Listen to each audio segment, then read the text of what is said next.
ماشاء اللہ لا حول ولا قوۃ الا باللہ العلی العظیم رب اشرح لی صدری ویسر لی امری واحلل عقدۃ من لسانی یفقهوا قولی اعوذ باللہ من الشیطان اللعین الرجیم بسم اللہ الرحمن الرحیم الحمد للہ رب العالمین الحمد للہ کما ہوا اہلہ الصلاة والسلام علی سیدنا و نبینا طبیب قلوبنا و شفیع ذنوبنا سیدنا و سید الثقلین جد الحسن والحسین ابی القاسم محمد والصلاة والسلام علی اہل بیتہ الطیبین الطاہرین المعصومین الغر المیامین المنتجبین المکرمین الذین اذهب اللہ عنہم الرجس وطہرہم تطہیرا رحمت اللہ علی احبابہم واصحابہم وشیعتہم ومحبیہم اجمعین ولعنت اللہ علی اعدائہم وقاتلیہم وظالمیہم من الآن الى قیام یوم الدین اما بعد فقد قال رسول اللہ صلی اللہ علیہ وآلہ وسلم ان الحسین مصباح الہدی والسفینۃ النجاة۔ درود بھیجیے گا محمد و آل محمد۔ خداوند متعال سے دعا گو ہوں بحق محمد و آل محمد علیہ الصلوۃ والسلام آپ تمام مومنین و مومنات کہ جو خاتون جنت سینٹر کے ان ایام عزا کے پروگرامز کو آن لائن دیکھ رہے ہیں یا خود خاتون جنت سینٹر جرسی سٹی میں موجود ہیں، خداوند متعال آپ سب کی اس عظیم عبادت کو شرف قبولیت عطا فرمائے۔ دنیا بھر میں جہاں جہاں عزادار موجود ہیں خدا سب کی حفاظت فرمائے اور اس ذکر کی حفاظت فرمائے، ذکر کرنے والوں کی حفاظت فرمائے، شر اعداء سے خدا محفوظ و معمون رکھے۔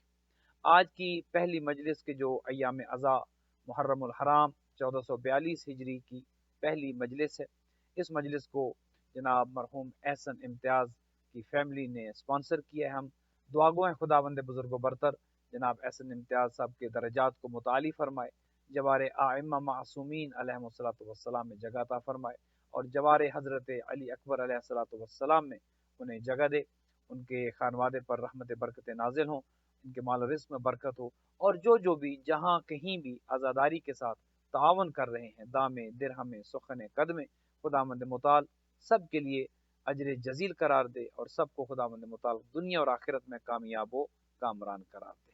کرونا کا خاتمہ ہو اور دنیا بھر میں امن و امان ہو، پرچم اسلام سر بلند ہو، پرچم کفر و نفاق سر نگوں ہو۔ ہمارے زمانے کے امام، ہمارے رہبر ہادی حضرت حجت علیہ الصلوۃ والسلام کے ظہور میں تعجیل ہو۔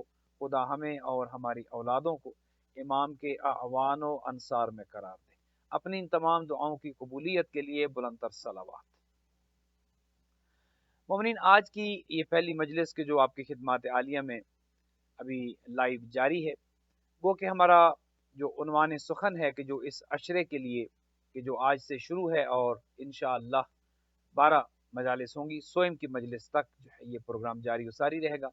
31 اگست تک سوئم کی مجلس پر ہمارا یہ عشرہ ختم ہوگا۔ اس عشرے کے لیے جو عنوان سخن ہم نے قرار دیا ہے وہ حضور کی وہ مشہور و معروف حدیث کہ جس میں آپ فرماتے ہیں کہ ان الحسین مصباح الہدی والسفینۃ النجاۃ، کہ یقیناً حسین ہی ہدایت کا چراغ ہیں اور کشتی نجات ہے۔ تو ہمارا عنوان سخن بھی یہ ہے، اور یہ کلام کس کا ہے، یہ کس نے ارشاد فرمایا، حسین ابن علی علیہ الصلوۃ والسلام کو کس نے ہدایت کا چراغ کہا، کس نے کشتی نجات کہا؟ یہ وہ زبان ہے کہ جو عام زبان نہیں ہے، یہ زبان وحی ترجمان ہے۔ یہ وہ زبان ہے کہ جس پر اللہ سبحانہ و تعالی نے یہ کہہ کر اپنے حبیب کی زبان پر پہرا بٹھا دیا کہ وما ینطق عن الہوی ان هو الا وحی یوحی، میرا حبیب اس وقت تک نطق نہیں کرتا، کلام نہیں کرتا جب تک کہ میری طرف سے وحی نہ آ جائے۔ وہ ایک چیز سمجھ آ گئی کہ یہ حبیب اللہ سبحانہ و تعالی کے وہی کہتے ہیں جو وحی ہوتی ہے۔ اپنی مرضی سے نہ یہ کلام کرتے ہیں، نہ یہ گفتگو کرتے ہیں، نہ ان کا کوئی عمل ذاتی ہے، نہ ان کی کوئی فکر ذاتی ہے. جو کچھ ہے یہ حکم اللہ کے تابع ہیں، مرضی خدا کے تابع ہیں. جو کچھ یہ کہتے ہیں اللہ وہی چاہتا ہے. ما تشاءون الا ان یشاء اللہ، اللہ جو چاہتا ہے یہ وہی کرتے ہیں، اور جو یہ کرتے ہیں اللہ وہی چاہتا ہے. تو یہ پیغمبر اکرم کا فرمان ذیشان کی، جس میں آپ فرماتے ہیں کہ ان الحسین مصباح الہدا و سفینۃ النجات، کہ حسین ہدایت کا چراغ ہیں اور حسین ہی کشتی نجات ہے.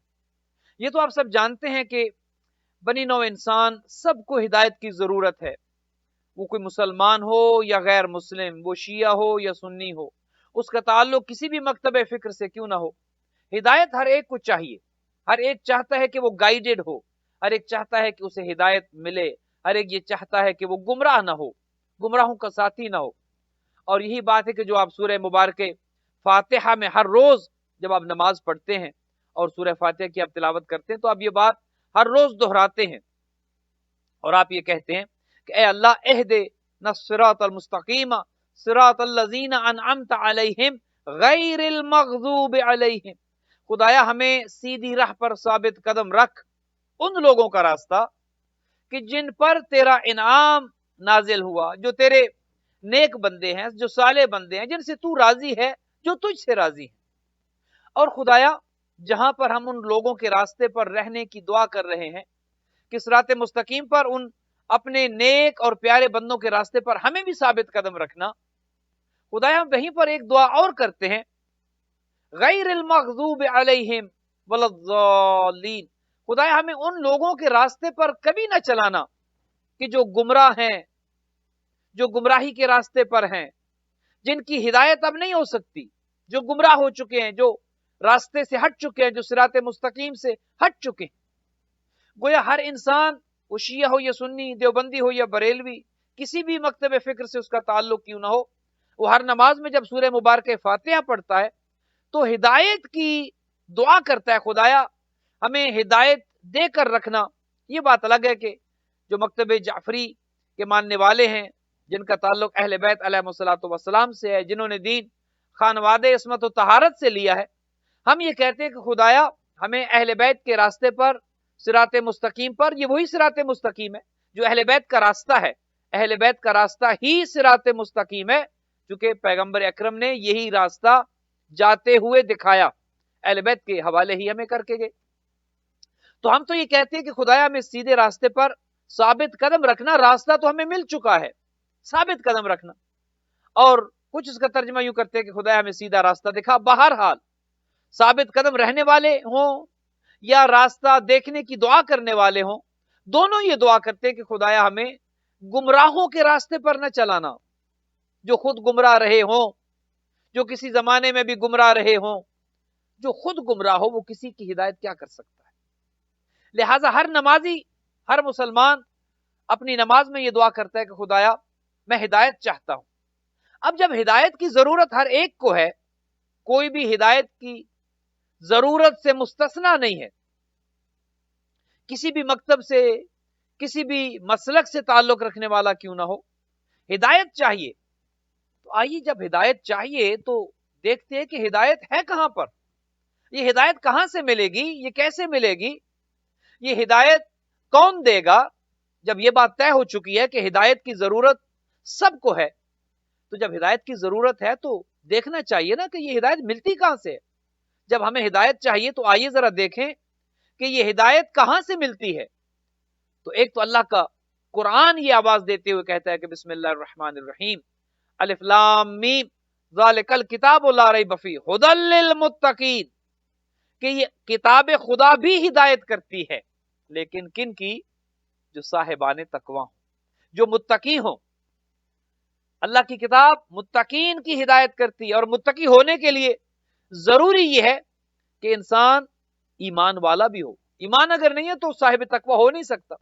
ایمان کی شرط ہے کہ صاحب تقوی ہو. ایمان کی شرائط میں سے، تقوی کی شرائط میں سے ایک شرط یہ ہے کہ ایمان ضروری ہو. اور جب ایمان ہے تو اس سے پہلے کی شرط ہے کہ اسلام ضروری ہو. اسلام ہوگا اس کے بعد ایمان آئے گا، ایمان ہوگا اس کے بعد تقوی آئے گا. اب انسان اسلام پر بیٹھ جائے اور یہ سمجھے کہ میں تو کامیاب و کامران ہو گیا ہوں، میں مسلمان ہوں، نہیں، مسلمان تو ایک گویا داخل ہونے کا راستہ ہے، اس کے بعد کی منازل ہیں، اس کے بعد ایمان لے کر آنا ہے، اور ایمان کے بعد صاحبان تقوی ہونا ہے۔ تو ایک تو ہدایت اللہ کی کتاب دیتی ہے، اور چونکہ پیغمبر اکرم نے ہمیں دو چیزیں اپنے اس دنیا سے جاتے ہوئے دو چیزوں کے حوالے کیا تھا، اکیلا نہیں چھوڑا تھا، تنہا نہیں چھوڑا تھا، پیغمبر اکرم ہمیں دو چیزوں کے حوالے کر کے گئے تھے، ایک تو اللہ کی کتاب تھی اور فرمایا تھا انی تارکن فیکم الثقلین کتاب اللہ و عطرتی اہل بیت، کہ ایک تو میں تمہیں اپنی عطرت اہل بیت اور دوسری طرف اللہ کی کتاب قرآن کے حوالے کر کے جا رہا، یہ دونوں چیزیں تمہارے لیے لازم و ملزوم ہے، جب تک ما ان تمسکتم بہما لن تضلوا بعدی ابدا، جب تک ان دونوں کے ساتھ متمسک رہو گے، اللہ کی کتاب کے ساتھ اور میری عطرت اہل بیت کے ساتھ، تو ہدایت ملتی رہے گی۔ قرآن کو چھوڑ دو گے یا اہل بیت کو چھوڑ دو گے، ہر دو میں سے کسی ایک کا دامن بھی اگر تم نے چھوڑ دیا تو سب کچھ مل سکتا ہے، ہدایت نہیں مل سکتی، پھر تم ہدایت یافتہ نہیں ہو سکتے، اور کامیابی انہی کی ہے کہ جو ہدایت یافتہ ہے۔ فرمایا اگر ہدایت چاہیے تو آؤ میں تمہیں اس روشنی کا نام بتا دوں، اس چراغ کا نام بتا دوں کہ جہاں سے ہدایت نکلتی ہے، جہاں سے ہدایت ملتی ہے، جہاں سے ہدایت پھوٹتی ہے۔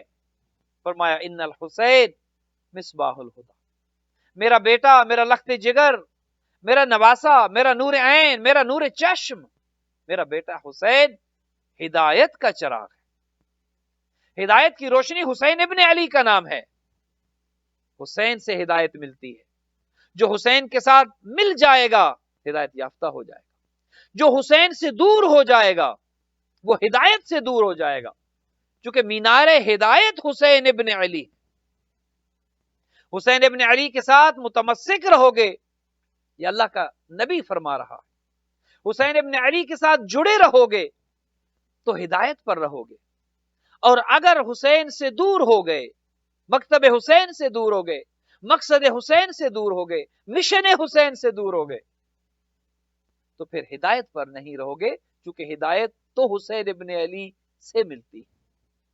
اور دوسری چیز ارشاد فرمائی وَالسَّفِینَةُ النَّجَاةُ، میرا بیٹا حسین کشتی نجات ہے، اگر نجات چاہتے ہو، اگر کامیاب ہونا چاہتے ہو، اگر جہنم کی آگ سے بچنا چاہتے ہو، اگر اس سمندر میں کہ جو دنیا داری کا سمندر ہے اور جو اتنا گہرا اور عمیق سمندر ہے کہ جو اس میں غرق ہو گیا وہ تباہ و برباد ہو گیا، اور جس طرح یہ دنیا میں تباہ و برباد کرتا ہے یہ اسی طرح آخرت میں بھی انسان کو تباہ و برباد کر دے گا، اگر بچنا چاہتے ہو تو نجات کی کشتی پہ سوار ہو جاؤ۔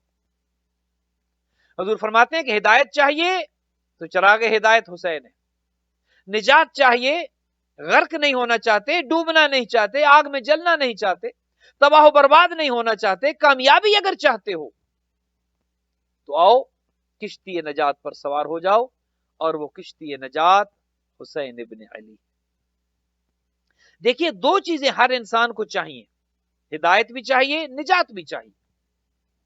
اگر انسان فقط ہدایت مانگتا رہے اور نجات نہ مانگے تو بھی کامیابی نہیں ہے، چونکہ ہدایت اسی لیے انسان مانگتا ہے کہ آخرت میں نجات مل جائے، آخرت میں کامیاب ہو جائے، جہنم کی آگ سے بچ جائے، پروانے جنت انسان کو مل جائے۔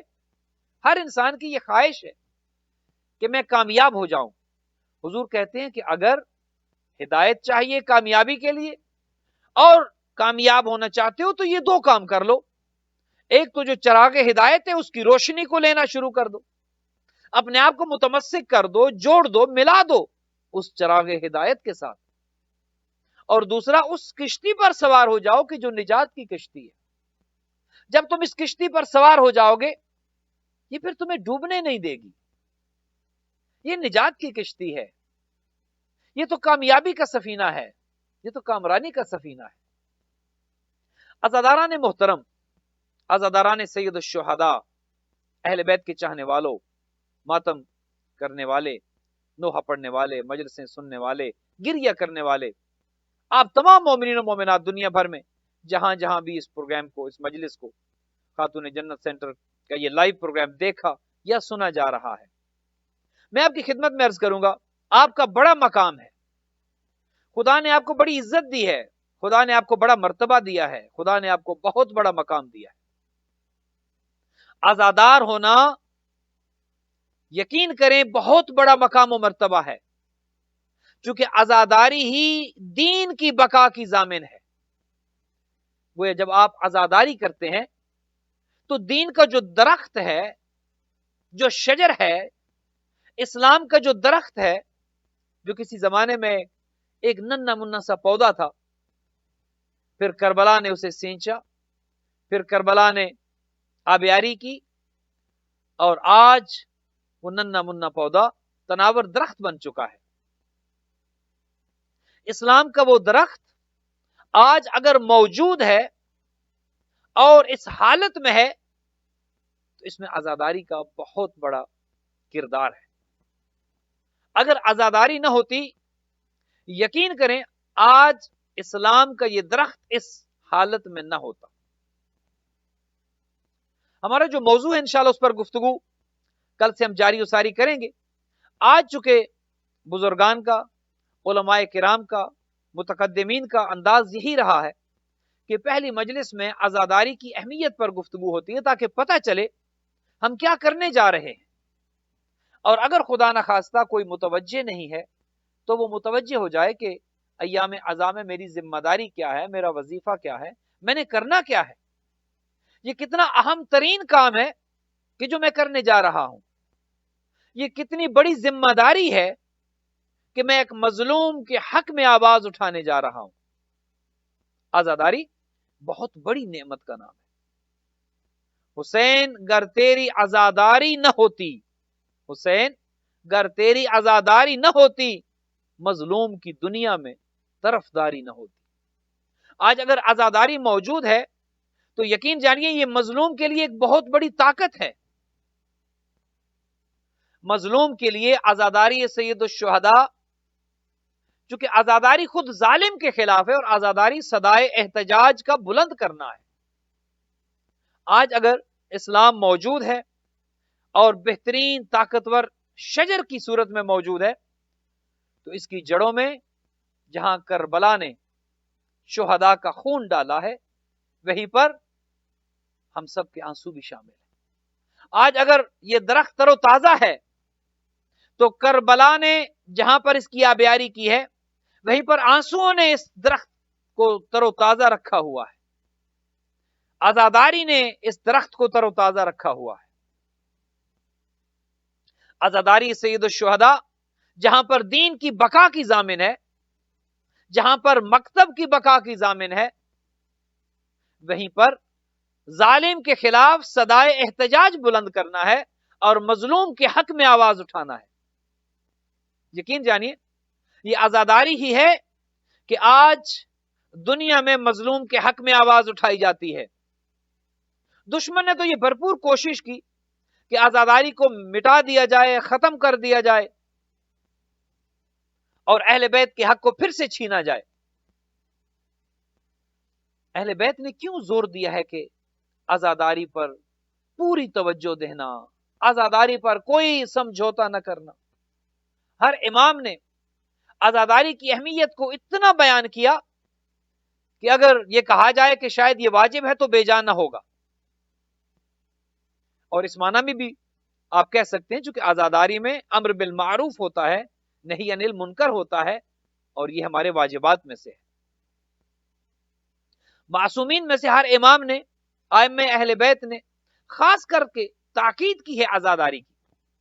اس کی وجہ یہ ہے کہ اگر آزاداری پر تم نے سمجھوتا کر لیا، اگر آزاداری کو کم اہمیت دی، اگر آزاداری کے انعقاد میں تم نے کاہلی اور سستی کا مظاہرہ کیا تو کہیں ایسا نہ ہو کہ جیسے غدیر کو بھلا دیا گیا تھا لوگ کربلا کو بھی بھول جائیں.